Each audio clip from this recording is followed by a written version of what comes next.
Sobat Subi semuanya, di malam ini Jumat tanggal 9 September 2022 kita bertemu lagi ya di webinar kita kali ini, yang mana untuk malam hari ini kita akan membahas seputar Homemade Virgin Coconut Oil atau VCO, yang pastinya itu bakal menarik banget, seru banget ya dengan narasumber ahlinya. Beliau adalah Neng Sylvia Sen. Selamat malam Neng Sylvia. Malam semua, halo. Ya, saya Sylvia. Apa kabar Sylvia hari ini? Ya, hari ini udaranya mager banget nih. Hujan dari pagi. Udah masuk bulan September, mulai hujan-hujan ya.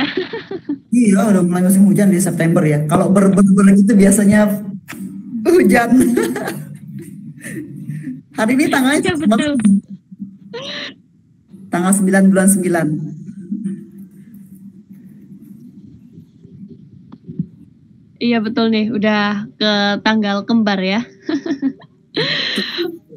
Oke, Sobat Subi, iya, Neng Sylvia beliau ini adalah seorang owner ya dari Pia Nona Koba sejak tahun 2016 dan juga seorang tekniker gigi palsu di tahun 2008 ya, sejak tahun 2008 ya. Oke, sebelumnya boleh diperkenalkan dulu Neng Sylvia kepada kita semua ya. Cerita singkatnya saat memulai usaha itu seperti apa sih? Silakan. Ya, jadi kebetulan usaha gigi itu adalah usaha keluarga ya. Jadi papa saya selaku bos saya sendiri. Nah, jadi saya sebenarnya sih di Jakarta. Tapi sejak 2008 tuh saya putuskan untuk pulang ke Bangka Belitung. Jadi mau kerja apa? Akhirnya udah usaha keluarga. Rasulullah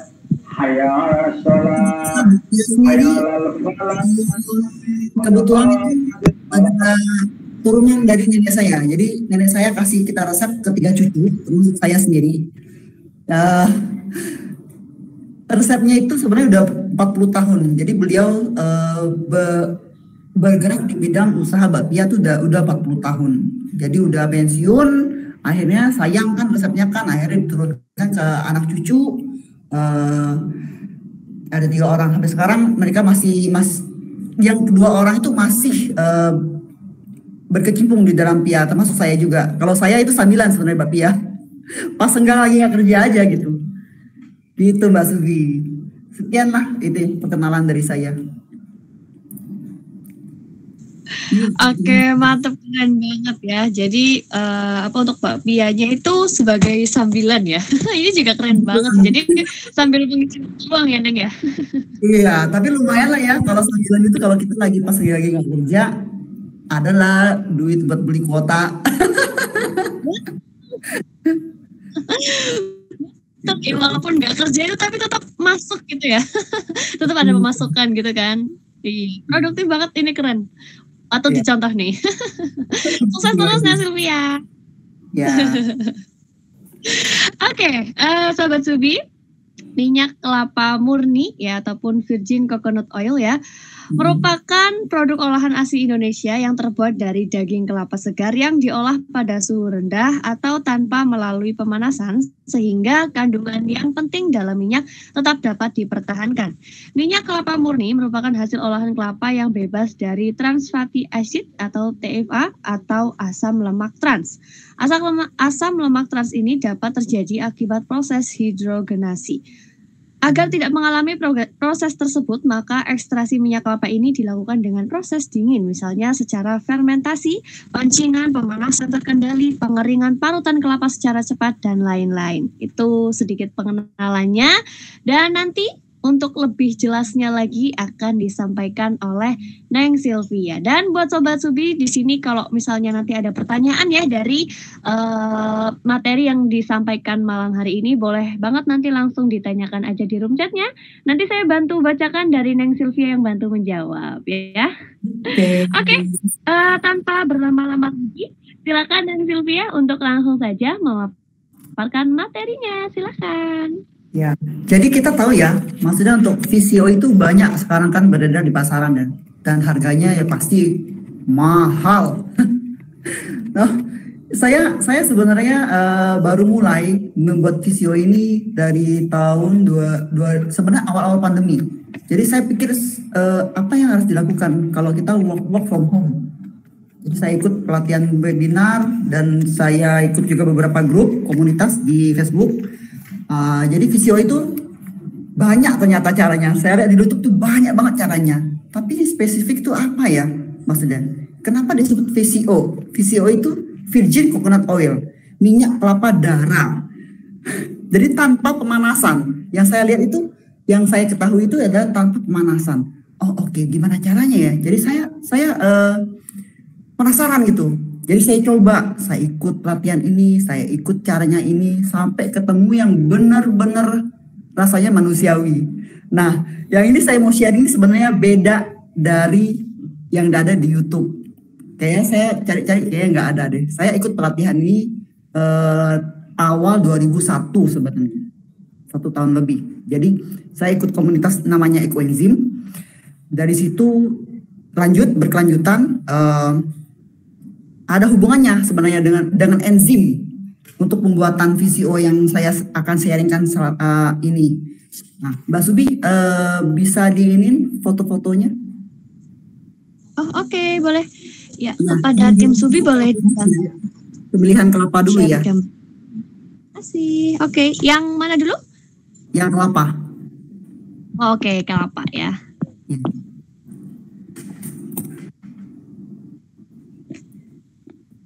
Nah, kita tahu untuk mendapatkan VCO yang hasilnya maksimal itu harus menggunakan kelapa yang tua. Jadi gimana ciri-cirinya kelapa yang tua itu? Bagian luarnya itu gelap, kulit dalamnya gelap, dan pasti dia kadang-kadang dia ada tumbung kecil di dalamnya itu, tapi nggak gede. Kalau gede itu dia udah makan saripati yang di dalamnya. Jadi kalau dia tumbungnya masih kecil dan dagingnya tebal, itu adalah kelapa yang cocok untuk pembuatan VCO.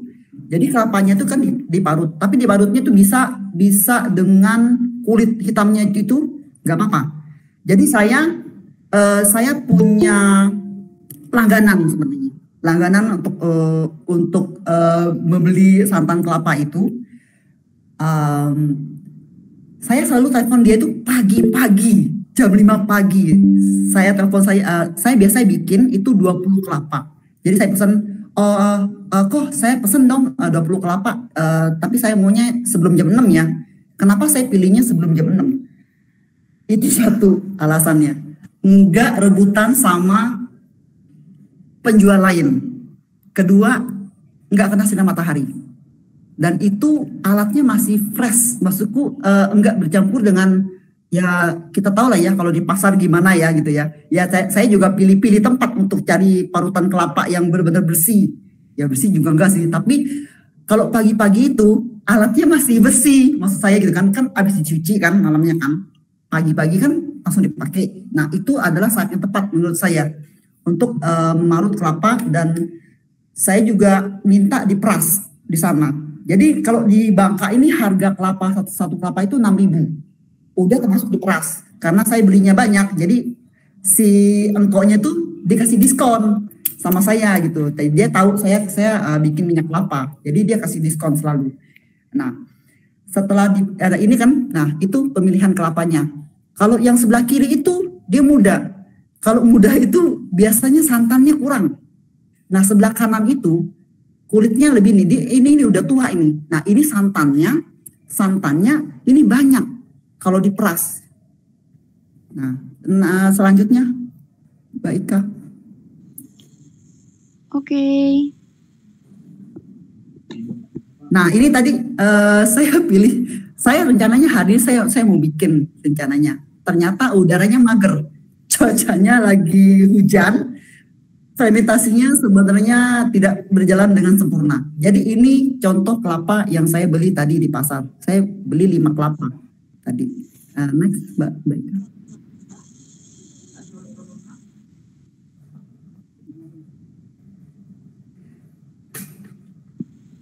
Oke, ini proses fermentasi yang sebelum sesudah. Ya ini gagalnya, tunggu. Yang ada batas 70% itu loh. Nah, setelah diparut, yang ini udah jadi. Itu setelah diparut, itu siapkan wadah. Saya gunakan dua sih. Wadahnya tuh bisa dari kaca atau bisa dari plastik. Tapi saya pakai yang transparan sebenarnya. Jadi kita bisa lihat proses pemisahan minyak dan airnya. Nah, setelah diparut itu biasanya saya sharing lagi. Karena kenapa? Ada bekas kadang-kadang suka terbawa yang hasil parutan itu. Kita tahu kan kadang-kadang di pasar itu kalau setiap kali kita mau peras kelapa serpihannya itu pasti kemana-mana kan, kadang-kadang jatuh ke santan yang udah disaring gitu. Jadi saya saring lagi, itu juga biar kotoran-kotoran lain juga nggak ikut gitu. Nah, setelah saya saring, saya taruh di dalam wadah yang bening ini. Nah, nanti jangan terlalu penuh, taruhnya jangan terlalu penuh. Kalau penuh itu meluber dia. Ini kan sebenarnya prosesnya fermentasi ya. Jadi fermentasi itu nanti santannya itu dia kayak bergelembung, tapi bukan basi, bergelembung dia. Jadi misah antara air. Nah, itu bagian bawah itu air, bagian tengah itu adalah blondonya, santan yang terfermentasi. Nah, bagian atasnya itu adalah VCO-nya, minyak kelapanya. Tapi ini masih harus proses lagi. Tapi prosesnya secara alami ya, itu bukan proses pakai mesin atau apa gitu ya. Kita namanya jaga homemade VCO gitu. Yang sebelumnya Mbak, yang luber itu Mbak, foto yang luber. Nah, ini yang saya maksud luber. Karena ini kan pakai ini ya, alat ukur ya. Jadi alat ukur itu kan ada yang 1 liter, ada yang setengah liter. Nah, ini mungkin 1 liter ini ya. Nah, dia meluber seperti ini. Luber. Jadi sayang dong kalau ada fermentasi itu luber itu ya, sayang banget ya. Nah, saya sebenarnya tidak tutup rapat. Sebenarnya posisinya itu saya selalu gunakan kain yang bersih untuk menutup bagian atas. Kenapa ditutup? Dia masih butuh udara untuk fermentasi itu. Tapi saya nggak mau nanti ada lalat hinggap kan, semut nempel kayak gitu kan. Jadi kita usahakan benar-benar bersih gitu kan ininya. Nah, sesudahnya Mbak Ika. Sebelum atau setelah yang tadi?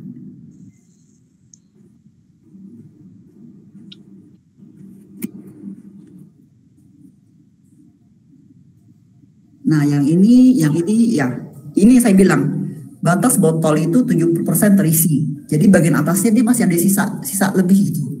Nah, setelah dia pemisahan itu kan santannya naik ke atas. Yang terfermentasi itu naik ke atas, jadi dia tidak meluber. Tidak meluber ke atas. Sebenarnya saya tidak menyarankan pakai yang seperti ini. Ini saya kasih contoh aja ya. Ini susah nanti kita contohnya nih. Ini centong, kita harus ambil itunya, agak susah karena mulutnya kecil. Saya biasanya pakai yang lurus, jadi dia tanpa tutup, kayak Tupperware gitu. Nah, kayak Tupperware gitu dia. Jadi kita enak buat cedoknya. Kalau yang ini takutnya kesenggol, tumpah kan gitu kan. Nah, gitu. Next slide, Mbak.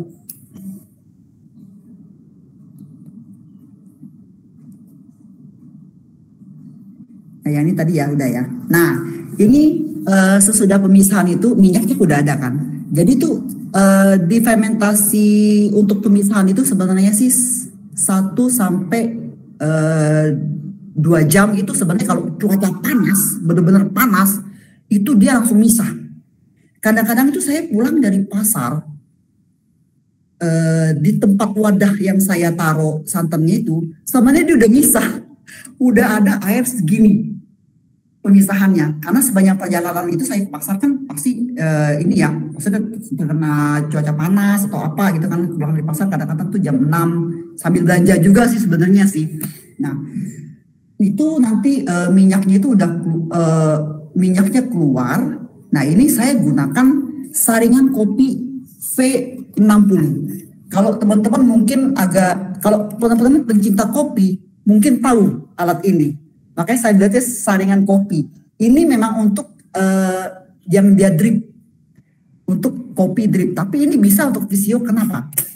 Dia punya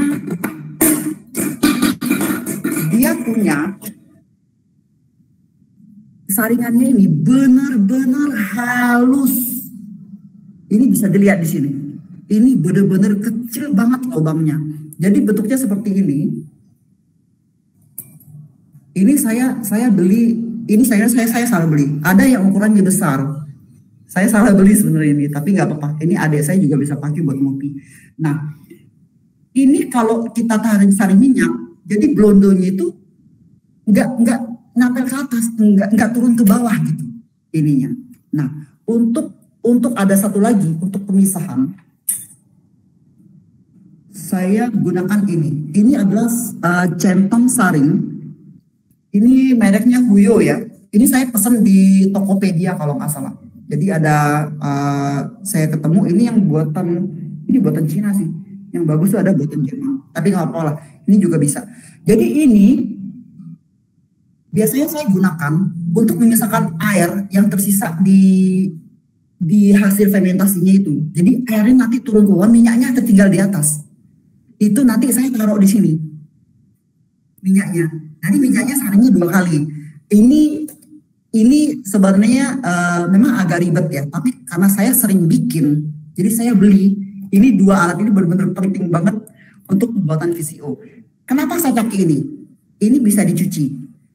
Dan mungkin beberapa teman di sini ada yang lihat ya, maksudnya di YouTube, mereka menggunakan contohnya kertas saringan roti, kertas saringan kopi, atau dia pakai tisu, atau dia pakai nggak tahu lah ya apa ya, ada kapas itu ya. Tapi di sini kalau di grup Subiantik ini mungkin dia ini ya, kita ini kan apa? Eko ya, jadi kita prinsip kita eko ya, maksudnya kita mengurangi sampah.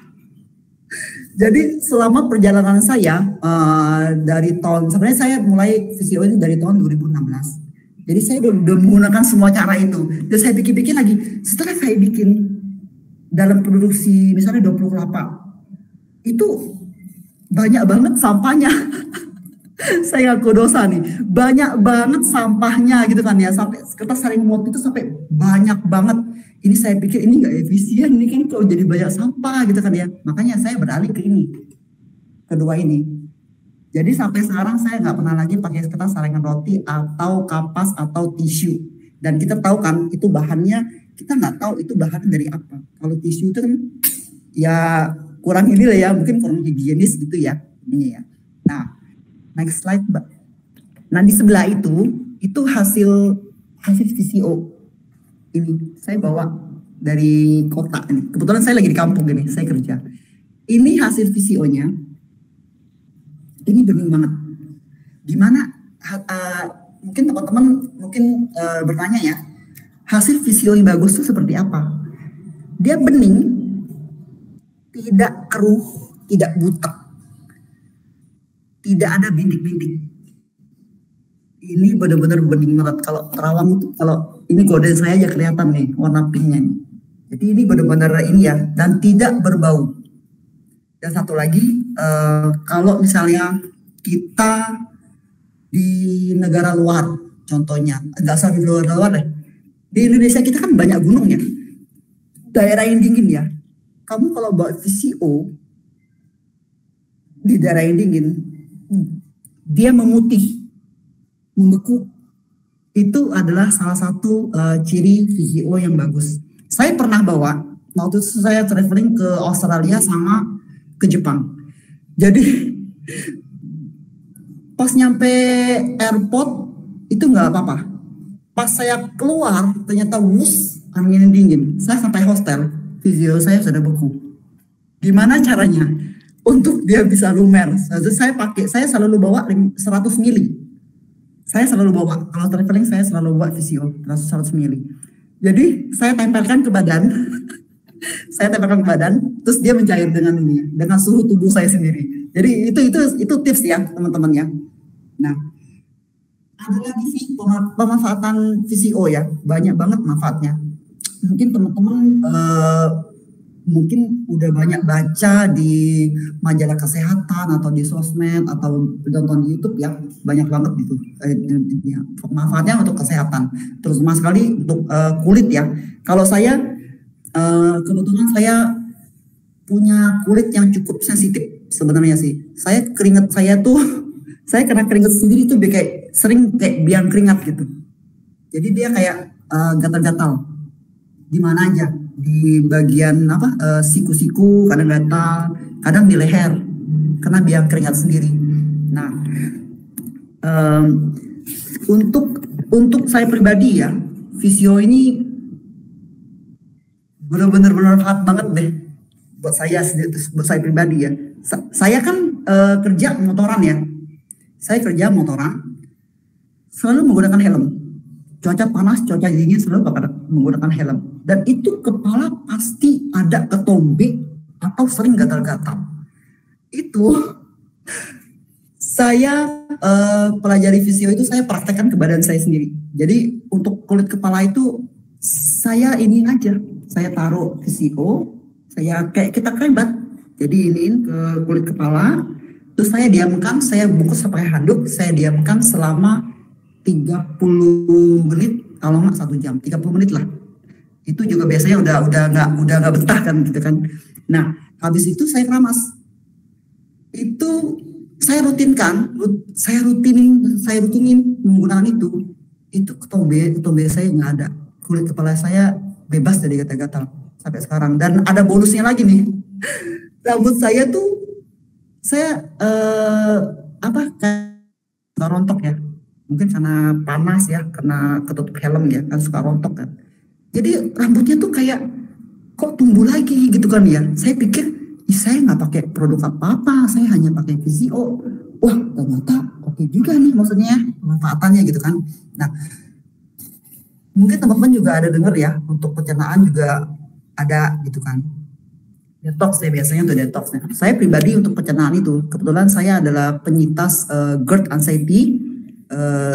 Saya sering kayak sakit mah, tapi asamnya tuh reflux naik ke atas. Jadi itu saya pribadi menggunakan VCO itu untuk sebenarnya untuk kesehatan pencernaan sih. Jadi dari reflux itu saya kena yang namanya LPR. Jadi amandel saya kena berjamur gitu kan. Terus saya sering sariawan, gusi saya kadang-kadang tuh kayak merah radang gitu kan ya. Terus banyak lah ini ya model-model apa gitu. Saya sering demam gak jelas karena peradangan di sini, karena asam lambungnya naik ke atas. Jadi gimana caranya? Saya kumur. Jadi kebetulan saya pas di grup komunitas yang beberapa komunitas saya ikuti itu. Jadi saya menemukan mereka ada sharing satu resep. Ini adalah VCO yang sudah ini kayaknya hampir 6 bulan kalau nggak salah. Ini pakai kayu manis sama cengkeh digeprek. Ini bagian bawah di cengkehnya nih. Ini untuk kumur kita ya, kumurnya tuh sebenarnya sih kumur bukan ditelan ya, maksudnya kayak kumur putih kita buang gitu. Tapi ini selama 15 menit saya kumur. Itu setiap hari. Jadi waktu itu saya kena LPR itu, amandel saya bengkak. Amandel saya ada tumbuh jamur putih-putih mengelilingi seluruh amandel saya. Dan itu nelan sakit banget. Pangkal lidah saya juga banyak putih-putih. Ada bentol-bentol merah nggak jelas, itu nggak tahu apaan. Jadi selama saya menggunakan VCO yang saya bikin sendiri, terus saya rendam pakai kayu manis dan cengkeh ini, itu berhasil langsung pulih. Kenapa saya menggunakan ini? Karena saya udah capek minum obat yang namanya antibiotik. Antibiotik sendiri itu sebenarnya merangsang asam lambung saya lebih naik lagi. Jadi saya usahakan tidak minum antibiotik lagi. Begitu teman-teman. Nah ya untuk kesehatan mulut itu ya kumur-kumur itu bagus. Nah untuk kulit, saya kan suka gatal-gatal nggak jelas. Saya oles aja. Bagian mana yang gatal tuh saya oles, nanti dia reda. Saya pernah kena yang namanya ulet bulu kecil banget, itu katanya itu ulet bulu api ya. Tapi pas kena itu loh, dia langsung menjalar, merah menjalar kayak bentol-bentol air kecil itu sakit banget. Dan saya ingat saya punya VCO ya, jadi saya lari ke rumah. Saya waktu itu lagi di kebun kenanya, saya lari ke rumah tuh saya oleskan, itu langsung reda dia punya gatalnya itu. Tapi merahnya masih ada, tapi gatalnya sama perihnya itu dia langsung reda. Nah itu tuh luar biasa banget. Saya kan pengusaha ini ya Mbak Pia ya, yang namanya oven itu pasti ada deh kena tabok, kena colek sama yang namanya panasnya oven atau loyang gitu ya, pasti kena yang mana-mana lah. Jadi kalau setiap kali kena itu langsung motor saking panasnya. Nah saya ingat saya punya VCO, saya oles pakai VCO. Kalau dulu kita ingatnya kalau meletor itu kan kita ingatnya oh lari ke kamar mandi ya, ambil Pepsodent ya. Sekarang saya nggak ingat lagi Pepsodent, saya ingatnya VCO. Jadi VCO saya oles, nggak berapa lama dia kempes airnya dan bagus. Dan itu luar biasanya lagi, itu tambah bekas. Saya kalau luka pasti keloid kayak gini. Nah ini keloid saya udah memudar nih. Saya sering ini ke VCO. Saya sering olesnya VCO. Kalau enggak itu dia tambah daging gede, terus gatal. Merah dia bukan putih. Tapi ini udah lumayan ini sejak saya gunakan VCO. Nah itu teman-teman. Yang untuk skrup wajah ini banyak banget nih kegunaannya VCO ini banyak banget ini. Ini kalau dijabarin satu-satu nih bisa 3 jam nih Mbak Subi. Banyak banget deh. Gitu. Jadi untuk VCO sendiri pembuatannya kira-kira ada yang bertanya nggak? Bagaimana Neng? Kalau untuk pembuatannya VCO-nya kira-kira ada yang mau bertanya nggak? Pembuatannya? Mungkin ada teman-teman mau bertanya. Boleh ya? Boleh. Oh iya tadi itu bisa digunakan untuk ini juga ya Neng? Untuk shampoo ya? Shampoo bisa. Oh iya. Bisa. Tadi pas di part shampoo itu sinyal saya itu tiba-tiba jelek. Ya, untuk keramas bisa. Jadi kita kayak rembat gitu. Oh. Jadi dia pengganti kerembat. Dia jadi pengganti kerembat. Jadi dipijat-pijat ringan di kulit kepala. Terus itu dikasih handuk, dibungkus saja. Boleh mau handuk hangat, boleh handuk biasa, boleh. Pokoknya kita bungkus sekitar 1 jam atau setengah jam gitu. Nah nanti mandi kita keramas. Itu rambutnya enak banget, halus, seger. ini pendek aja nih, kalau panjang mungkin udah kibas-kibas gitu ya, ikhlas aku lain gitu kan. betul. Oh iya. Ampasnya, makanya saya bilang, ada yang bilang ya, kelapa itu adalah pohon kehidupan. Dari ujung sampai akar itu semua berguna. Betul. Ampas kelapanya, sampai batok kelapanya, sampai kulit kelapanya juga itu semua berguna. Makanya ada yang bilang ya, saya setuju sih kalau bilang itu adalah pohon kehidupan, semuanya berguna. Jadi ampasnya itu kalau di kampung ya, kita kan ada ternak ayam. Jadi itu buat makan ayam. Kita gunakan itu untuk makan ayam. Jadi nggak ada yang tersisa sama sekali dari pembuatan VCO. Nah, blondo sendiri itu blondonya itu saya lihat di grup itu dia ada yang dimasak sama dia. Jadi dimasak itu blondonya itu dia masih ada minyak. Jadi blondo itu ada yang dimakan sama dicampur ke, kalau nggak salah mereka ada yang bikin rendang kalau nggak salah. Blondo yang sudah digoreng itu katanya lebih enak pakai itu. Saya belum pernah coba sih bikin rendang pakai itu. Nah minyaknya itu bisa buat masak. Sebenarnya gini, minyak kelapa itu lebih tertahan sama panas sebenarnya. Kalau misalnya kalau minyak kelapa itu penggunaan itu dia lebih tahan panas. Jadi kalau kamu masak pakai suhu yang tinggi, dia khasiatnya berkurang mungkin sedikit ya. Tapi dia masih ada manfaatnya gitu. Beda sama minyak yang di pasaran gitu. Kita nggak sebut merek lah ya, nanti ada yang tersinggung. Gitu Mbak Subi. Oke. Iya. Ya, jadi apa ya, benar-benar yang 1000 guna ya. Kayak hampir, ya nggak hampir, malah semuanya ya, keseluruhan bagian dari pohonnya itu berguna ya. Semuanya. Buat kerajinan kan? Kalau iya kelapa. Betul. Airnya buat apa? Buat penambah energi, kelapanya bikin kenyang. Bisa buat ini kan, bisa buat buka puasa juga, gitu kan.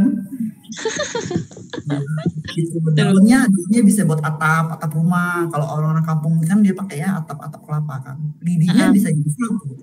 Sapu, betul. Pohonnya sendiri itu bisa jadi tiang bangunan loh. Saya punya teman di sini. Dia punya usaha bikin furniture dari pohon kelapa. Itu udah keren banget. Iya. Kalau saya tahu ini sih Mbak, apa namanya, jadi apa, jembatan gitu ya, jembatan alternatif gitu ya. Bisa banget yang itu, ya benar. Kalau jembatan umum biasanya alternatifnya itu ya. Iya. Langsung tuh pakai batang kelapa, katanya gitu kan. Betul, jadi alternatif. Iya gitu. Oke. Oh ya Mak, itu campuran air. Nah ini resep PCO yang saya ketinggalan ya. Saya terlangkah ya tadi ya. Jadi yang bagian klasik enzim sama si mineral, tolong di-share Mbak Subi. Jadi itu yang cara pertama itu adalah cara yang biasa digunakan orang. Tapi yang saya mau sharekan ini ada hubungannya dengan grup ekoenzim sebenarnya. Jadi selama pandemi itu saya belajar yang namanya ekoenzim sama klasik enzim. Ekoenzim itu sendiri adalah enzim yang dibuat dari sampah-sampah organik di dapur. Yang bagian klasik enzim sama si mineral. Yang ada 2 botol kecil itu.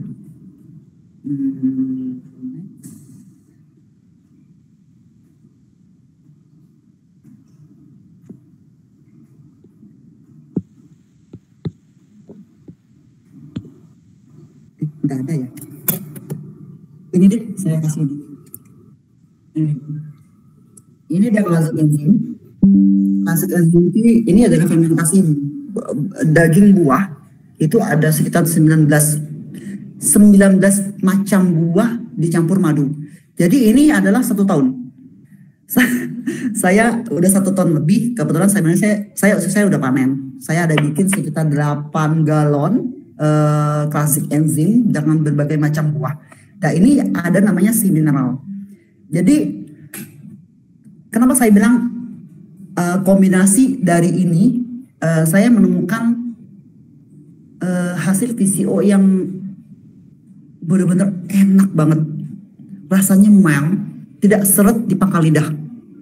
Dan itu benar-benar gak mual gitu loh. Jadi kan ada kadang kita beli di pasaran, anggaplah kita beli online ya, kita kan nggak tahu kan mereka prosesnya kayak gimana.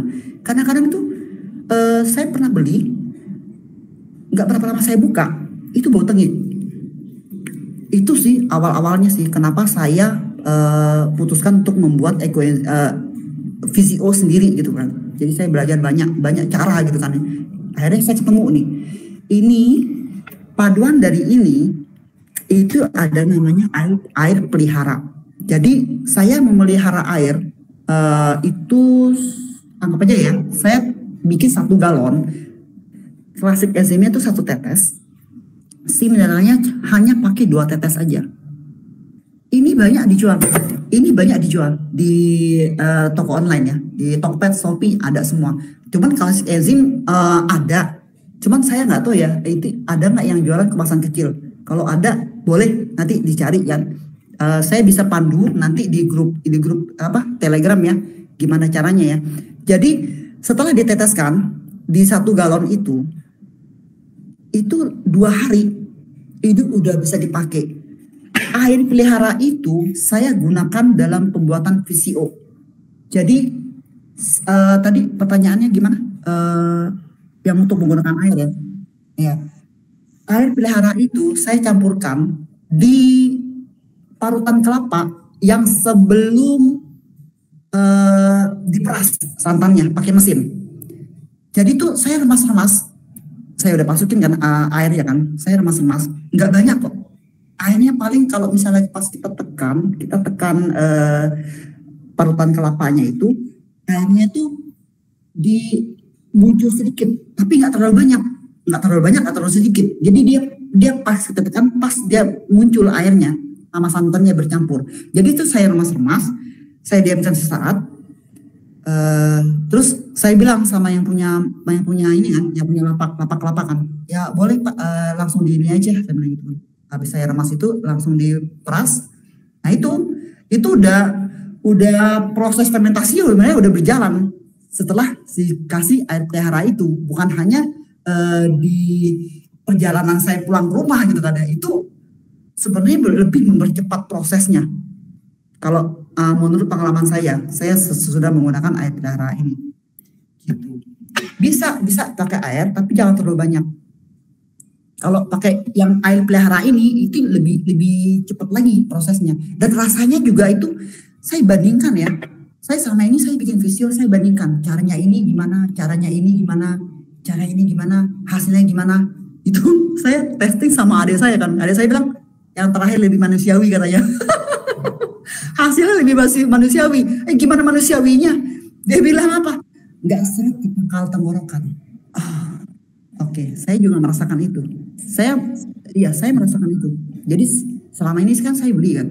Saya beli itu ya 1 liter, kalau salah dulu saya beli dari Bengkulu loh. VCO itu saya beli bantu temen itu dia bikin VCO, dia jual kan. Ya udahlah aku belilah kan karena aku butuhkan. Itu 1 liter 220.000 kos kirimnya. Nah itu maka saya bilang kan mahal banget. Jadi makanya saya ini beli sendiri gitu. Saya bikin sendiri gitu. Itu bisa menggunakan air juga bisa, tapi jangan terlalu banyak airnya. Dan itu juga harus cepat, proses pemisahan santannya sama air itu harus cepat diangkat. Karena kenapa? Dia ada itu tuh yang gagal itu, Mbak Suti, tolong di share yang gagal itu. Ini kan ada yang berhasil, ada yang gagal. Oke, gagal. Yang gagal itu banyak faktor. Bisa dari airnya, bisa dari kebersihan. Makanya wadah tuh harus benar-benar kering ya, tanpa ada kayak misalnya bau apa gitu kan, ada sabun tertinggal atau apa. Kita harus benar-benar bersih gitu ininya. Atau kalau faktor cuaca bisa. Saya paling enak itu bikin VCO itu pas lagi panas.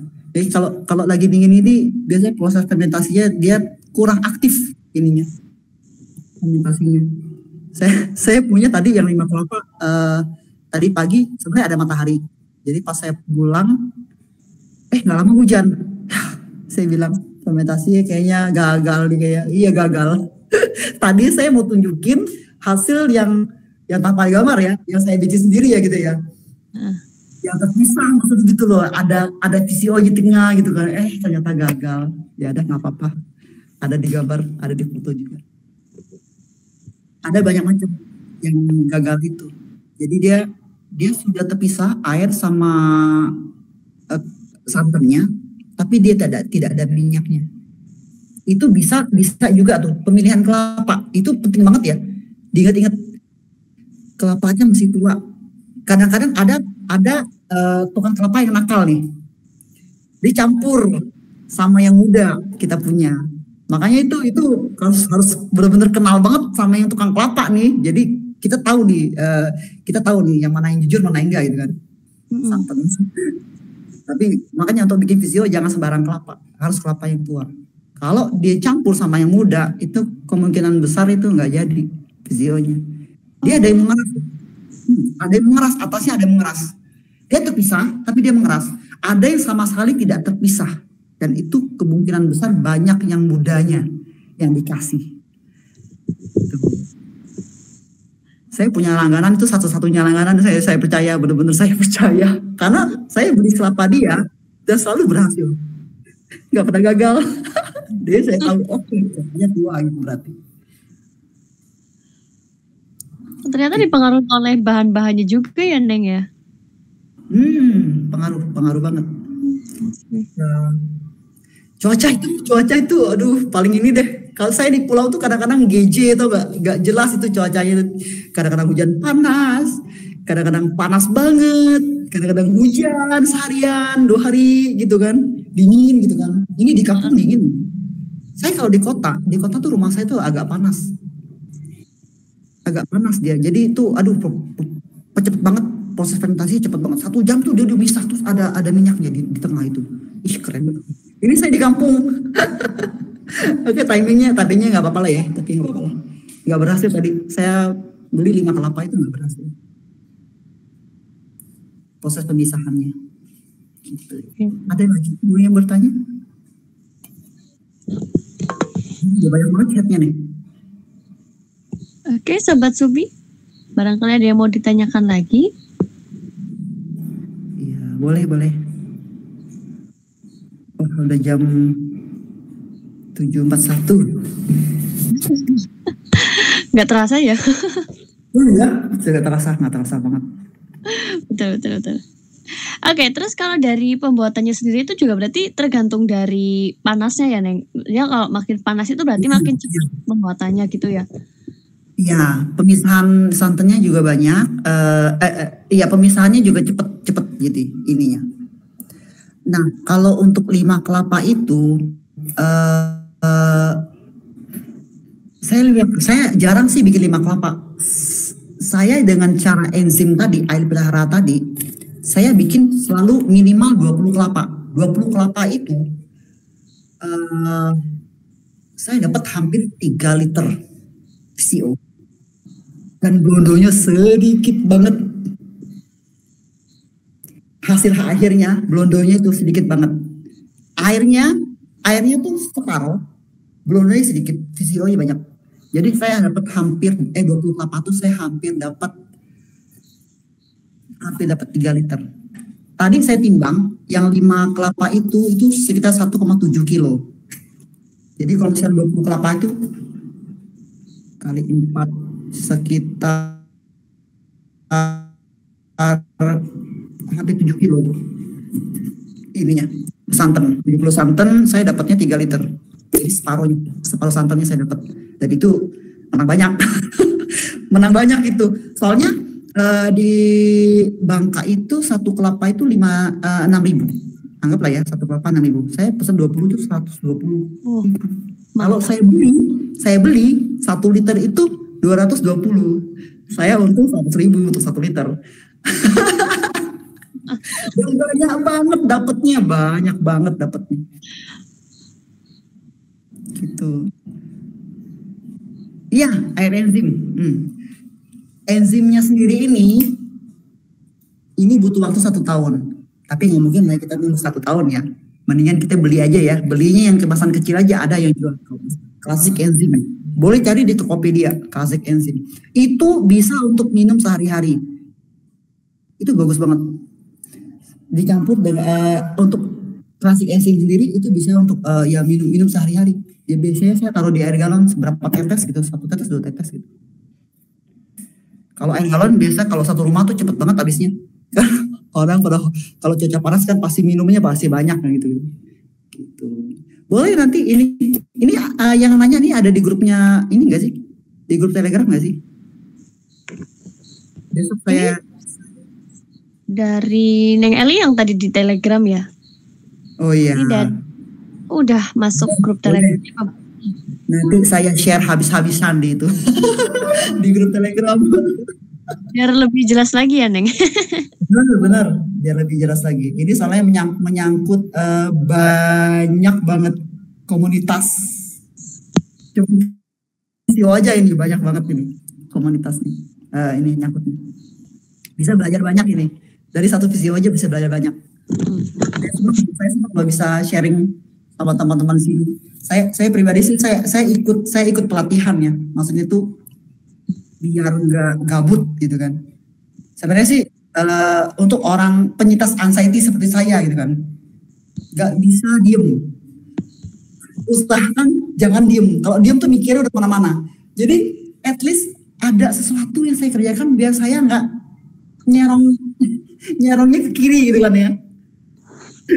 Itu. Tapi visio itu benar-benar mengajarkan saya banyak hal. Selain dari kesehatannya ya, saya bisa sharing ke orang. Nah kebetulan di visio ini saya nggak jual. Saya tidak pernah menjual visio saya. Oh. Tidak pernah. Tapi kalau ada yang minta titip bikin, saya bikinkan. Kalau ya mereka memang nggak mau belajar bikin ya, maksudnya gitu ya. Nah, klasik enzimnya ya dari Dr. Ros. Bisa. Ini Mbak Eli apa Mas Eli nih?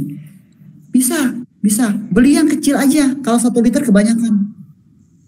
1 liter kebanyakan 1 liter. Tapi kalau misalnya konsumsi pribadi ya bolehlah 1 liter. Cuman kalau dari 1 liter itu mendingan dipisah di tempat yang jangan tutupnya kayak gini. Yang tutupnya yang apa? Yang pecet itu loh. Jadi dia nggak masukkan udara. Kalau misalnya mau pakai, yang mau beli 1 liter, pakai botol yang lebih kecil. Jadi dia tidak terkontaminasi udara. Kalau ini sebenarnya udah terkontaminasi udara, tapi masih bisa dipakai. Ini baunya masih asam, cuman dia agak butek. Ini buteknya kayak gini nih contohnya. Karena sering dibuka tutup. Ini sebenarnya botolnya kegedean. Gitu. VCO benar-benar mengajarkan saya banyak hal ya. Saya bilang itu kan saya menjadi pribadi yang lebih sabar kan. Karena VCO itu butuh banyak banget kesabaran. Gagal coba lagi. Saya pernah gagal loh. Tapi bukan dengan menggunakan cara yang sekarang ini. Saya dulu pernah belajar dari orang Malaysia. Dia bikin VCO itu di dalam plastik. Ya saya pikir lagi, ini enggak eko lingkungan ini. ini banyak waste-nya, ini banyak banget ini. Saya pikir kan, wah nggak cocok ini kan. Dia dijemur, dia diikat santannya itu santan yang di plastik itu ditaruh di dalam plastik, diikat kencang, pakai plastik es kalau nggak salah. Terus ditaruh di dalam kardus, dijemur sampai matahari nggak ada. Terus kalau misalnya udah malam ditaruh di belakang kulkas. Kan panas kulkas. Saya bilang, wah ini caranya pemanasan ya. Tapi yang anehnya itu setelah 24 jam terpisah. Jadi plastik itu ngegelembung. Tapi terpisah benar-benar air, minyak, sama blondo di atas. Minyaknya di tengah. Itu ditaruh di kulkas selama 4 hari. Saya pikir ini kok caranya aneh ya. Kemudian gitu, ya udah cobalah. Ternyata butuh waktu 5 hari. Untuk dapatkan visio. Saya bilang ini jadinya buang-buang waktu ya. Tapi bolehlah dicobalah. Saya bilang gitu. Saya sekitar 2 tahunan saya pakai cara itu. Dan benar-benar nggak efisien banget untuk jam kerja saya kan. Saya 3 hari nanti di kampung, terus balik lagi ke kota, terus balik lagi. Itu saya bingung panennya ntar gimana. Kalau 4 hari itu nggak cocok sama timingnya gitu. Nah untuk cara yang sekarang ini sebenarnya sih benar-benar fleksibel banget. Saya 2 hari, 1 hari fermentasi, besoknya udah panen 24 jam. Jadi benar-benar hemat waktu banget gitu kan ya. Terus hasilnya juga lebih banyak. Gitu. Kita cari kan yang ekonomis dan efisien ya. Mbak Subi ya. Iya, boleh. Ekonomis dan juga efisien. Iya, yang benar-benar hemat waktu tapi hasilnya banyak gitu kan. Iya. Nah, untuk penyaringan itu butuh kesabaran. Penyaringan itu butuh kesabaran banget. Jadi kayak drip itu kan dia netes satu gitu kan. Nah, jangan tungguin.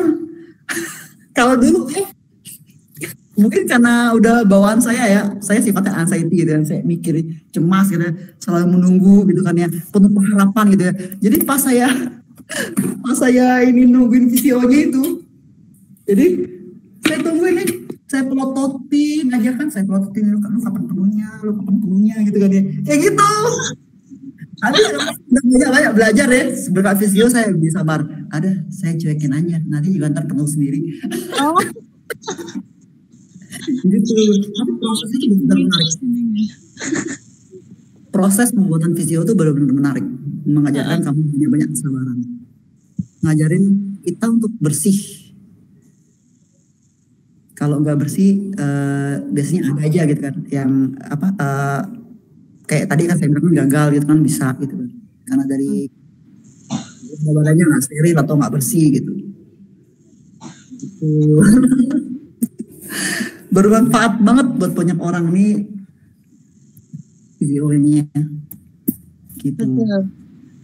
Seru banget sih ya. Mungkin kalau awal-awal itu kayak masih melatih kesabaran banget ya, Neng. Kalau misalnya mau buat. Kalau gagal jangan takut. Kalau gagal coba lagi. Jadi kamu kita review lagi belakang. Kira-kira saya salahnya di mana ya? Ini lebih bikin visio loh, maksudnya kan. Saya gitu, saya penasaran. Oh, saya salahnya di mana ya? Apa kayak gini. Jadi saya review lagi.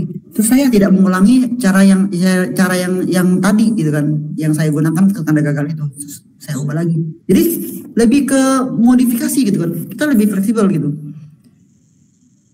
Belajar dari kesalahan. Gitu Mbak Subi. Kalau nggak salah malah nggak belajar jadi Nanyang. Benar. Kita masih salah dulu, jadi kita tahu, kita belajar. Nanti kalau udah pede nih kan awal-awal kan kita bikinnya sedikit dulu nih, misalnya dari satu kelapa, coba dia 1 kelapa, 3 kelapa, 2 kelapa. Jadi kalau misalnya gagal, ruginya nggak banyak gitu kan. Kalau kelapa, tapi saya nggak tahu ya harga kelapa di tempat-tempat yang teman-teman sekarang ini harganya berapa ya. Kalau di Bangka itu 6.000, udah termasuk di perasnya pakai mesinnya gitu, 6.000 gitu. Jadi mungkin ada yang 12.000, ada yang 5.000 gitu kan ya. Kalau daerah mana gitu kan, kata ada tuh di Jawa katanya 5.000 gitu kan. Oh gila murah amat, saya bilang kan. Seru, ya beda 1.000 tapi murah lah tetap ya kan. Biasalah ibu-ibu gitu kan. Kalau di pasar 1.000 tuh lumayan loh. Ya, tapi boleh coba pakai kelapa yang sedikit dulu. Nah, kalau beberapa coba itu berhasil, kamu boleh yang banyak.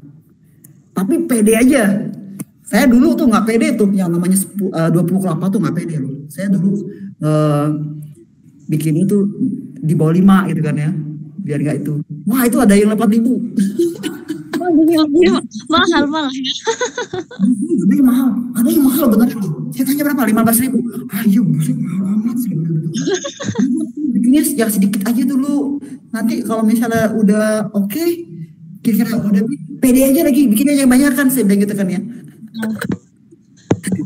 Itu. Boleh, dicoba aja.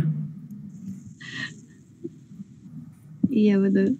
Seru sih nih kayaknya kalau mau coba-coba sih. Iya. Gak apa-apa sih, gak apa-apa gagal beneran. Saya juga kayak gitu. Oh iya, saya juga ada tambahan nih. Saya kan bikin bakpia ya. Jadi bakpia itu sebenarnya nggak ada istilah minyak kelapa, pakainya minyak sawit. Jadi saya penasaran. Saya sempat ini kan sama Mbak Monik yang ini kan, yang bikin kue cookies itu loh, kemarin itu loh. Mon, ini kalau misalnya minyaknya aku tambahin minyak kelapa, iya ya? Coba aja katanya gitu. Aku coba, ternyata kulitnya lebih renyah. Saya pakai minyak kelapa. Orang pikirnya kan, kalau pakai minyak kelapa kan mahal kan. Lu tahu kan 1 liternya berapa? Di supermarket kok harganya berapa? Mahal dong. Nah, harga pianya pasti mahal dong. Kagak, ya aku murah harganya itu gitu. Tapi tetap pakai visio sendiri. Itu kan lebih murah. Gitu. Jadi saya pakai minyak kelapa sampai sekarang. Hasilnya memang benar-benar lebih. Intinya lebih. Multifungsi banget tuh. Multifungsi banget, berguna banget di masakan. dimasakkan juga. Nah kebetulan kan saya untuk masak pribadi itu saya udah banyak menggunakan minyak kelapa. Mm-mm. Hmm. Kalau yang apa yang virgin oil itu kadang-kadang sih saya ada juga beli yang virgin oil itu. Tapi yang untuk cooking ya, yang untuk goreng gitu kan ininya. Tapi kalau kayak minyak saya nggak banyak gitu loh. Nggak banyak, paling cuma 1 sendok. Kadang-kadang saya ukur pakai yang apa, mili itu loh. Kadang 10 mili gitu. Tumis-tumis aja, nggak perlu banyak menggunakan minyak. Kita lebih ininya ke penggorengannya biasanya. Wajah ini yang anti lengket punya. Jadi tidak menggunakan minyak banyak-banyak gitu. Kayak deep fried itu udah di dapur saya udah jarang banget menggunakan masak cara deep fried itu. Sayang minyaknya saya bilang gitu. Gitu, Mbak. Oke. Tapi itu maksudnya kayak bisa kadaluarsa kayak gitu apa enggak sih, Neng? Nah, kadaluarsa itu tergantung dari cara pembuatannya kan. Ya. Kita selama kita menerima itu hasil akhirnya, dia kadang-kadang suka ada endapan. Endapan ini harus dibuang. Jadi proses penyarekan itu sebenarnya diendapkannya itu 24 jam, 48 jam, sama 72 jam. Sampai 1 bulan pun, kalau misalnya dia ada endapan, itu harus kebuang. Tapi proses lebih penting itu adalah 24 jam, 1 hari, 2 hari, 3 hari, itu kamu harus lihat dia ada endapan nggak di bawahnya itu. Kalau ada endapan, itu kamu saring lagi. Tapi bawahnya jangan ikut. Kamu tuang di wadah yang lain, tapi yang bawahnya jangan ikut. Itu dia lebih awet. Ada yang 1 tahun, dia wangi itu wangi kelapa loh. Wanginya wangi kelapa, nggak tahu wanginya. Kalau minyak Vizio yang baik ya, gitu ya, nggak berbau. Terus tutupnya masih rapat. Ini kan saya tutupnya double seal tutupnya. Lebih bagus lagi pakai botolnya botol kaca, jangan botol plastik. Yang tutupnya rapat, ininya botol kacanya. Itu lebih awet. Tanpa kadaluarsa sih, kecuali ada faktor luar ya. Maksudnya kan tutupnya nggak rapat atau keciprot air, terus lagi masak apa, terus kemasukan apa gitu kan. Ya itu masih benar-benar diperhatikan gitu kan, untuk minyak kelapa. Terus penyimpanannya, nah penyimpanannya iya kita masih lupa ya. Aku lupa ya ini sharing. Penyimpanannya itu di suhu ruang, jangan terkena matahari. Suhu ruang aja, jangan terkena matahari. Kan bagian dapur kadang-kadang ada kan yang suka misalnya cahaya masuk ya. Kalau bisa di dalam lemari itu nggak apa-apa gitu kan, suhu ruang gitu kan, jangan masukin ke kulkas. Tapi kadang-kadang ada juga loh yang penasaran kan, ih masa sih katanya Vizio ini apa bisa beku sih katanya, cuaca dingin gitu kan ya. Dimasukin ke kulkas sengaja gitu kan ya, iya beku katanya. Beku. Itu biasanya kalau kita menggunakan botol plastik, dia tuh apa sih, ada porosnya gitu loh, jadi bisa nyerap air ininya. Kadang-kadang ada air yang tembus juga, ada tembus di plastik ini. Saya pernah menemukan air, dan saya yakin benar udah benar-benar nggak ada air pas saya saring.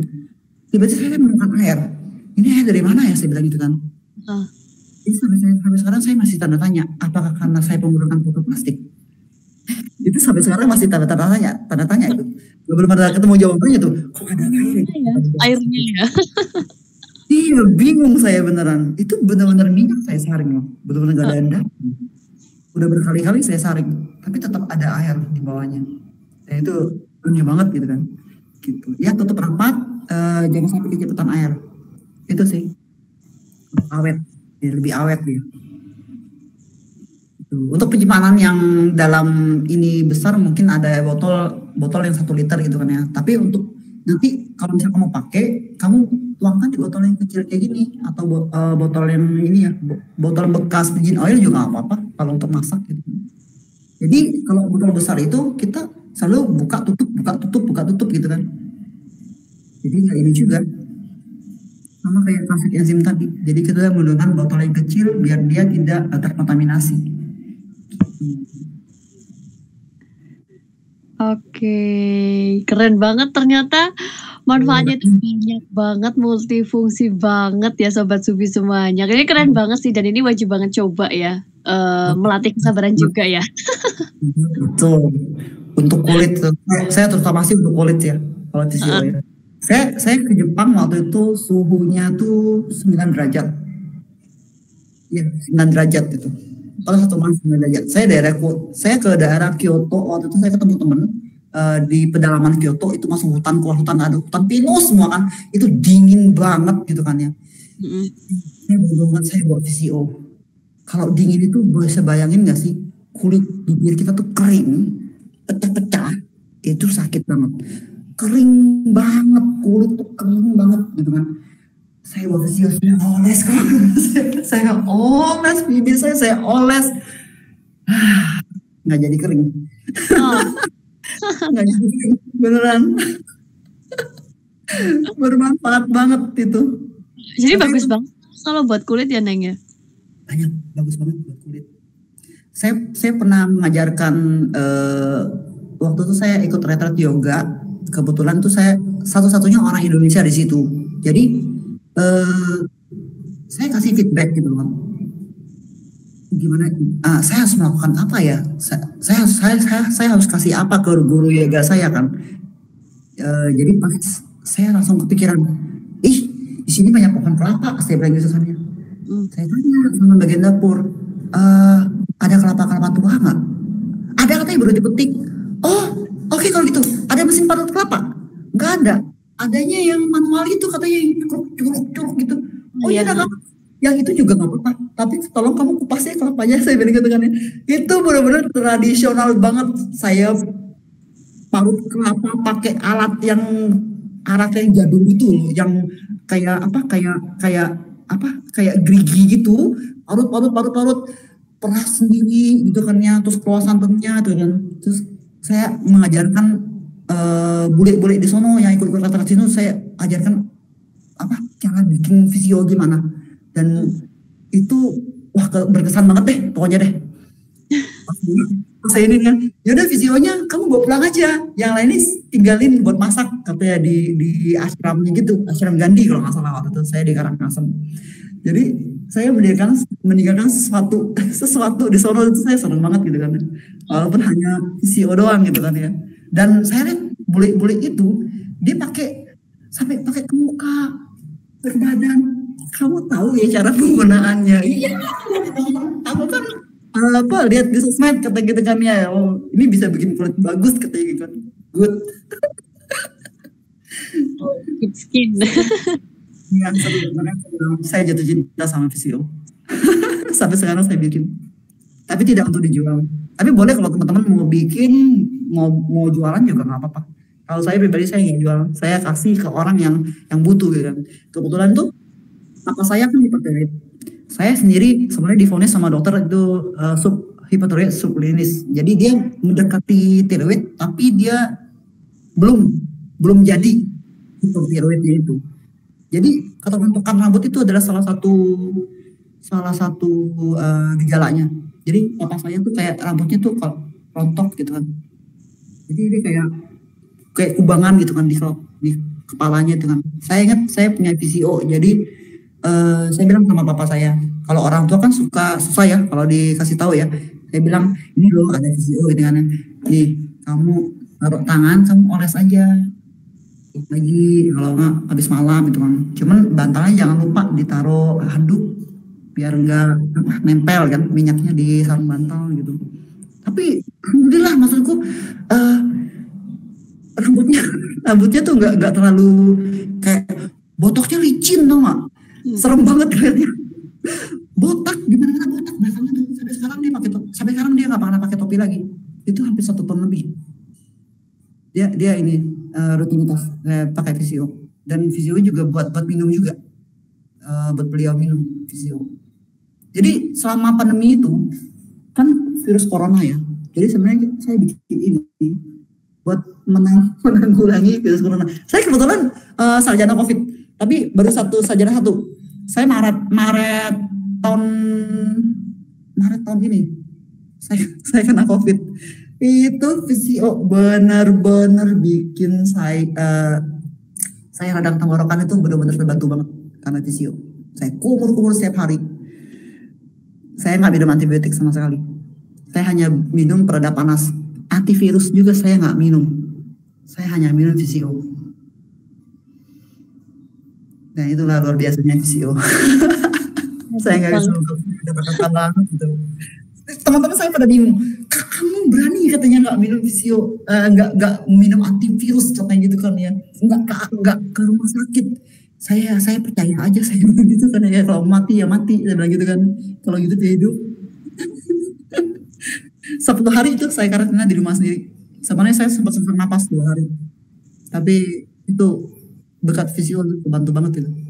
Saya panas hampir 40 derajat waktu itu. Dan hari kedua, ketiga saya sesak napas, dibantu juga tuh dengan enzim itu. Jadi saya pergunakan yang enggak, maksudnya enggak obat-obatan dokter terus gitu kan ya. Saya ngeri mah saya kambuh, dan saya beruntung banget saya nggak minum obat-obat yang itu, mah saya sebenarnya nggak kambuh. Jadi kalau mah nggak kambuh, anxiety juga nggak kambuh. Gitu Mbak. Oke, keren banget ya.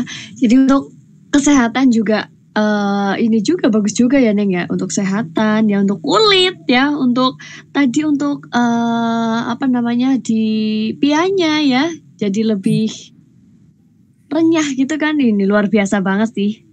Ini wajib banget coba. Mungkin kalau dari Sobat Subi mau tanya-tanya gitu ya, proses-prosesnya bagaimana. Besok juga kita masih ada 1 sesi lagi ya Neng ya. Iya betul, di Telegram. Ya, jadi kalau dari Sobat Subi mungkin mau ada yang ditanyakan ya, mungkin malam ini belum tersampaikan. Ternyata sudah 1 jam ya. Oh nggak terasa ya? Nggak terasa ya? Kayaknya tadi baru apa namanya share gambar, tapi malah udah 1 jam ya.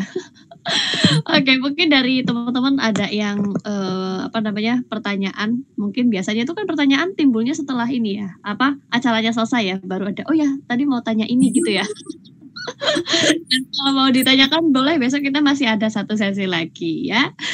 Oke, dan karena sudah 1 jam ini, terima kasih banyak Mbak Eli dan juga Sobat Subi semuanya di sini yang sudah join. Ini luar biasa banget, keren banget. Besok kita masih ada 1 sesi lagi. Kalau mau ada yang ditanyakan, ayo langsung tanyain aja sama Neng Sylvia besok ya di Telegram ya. Terima kasih banyak Neng Sylvia malam hari ini di sela kesibukannya masih menyempatkan waktu buat kita ya untuk sharing-sharing, dan terima kasih juga buat Sobat Subi semuanya ya.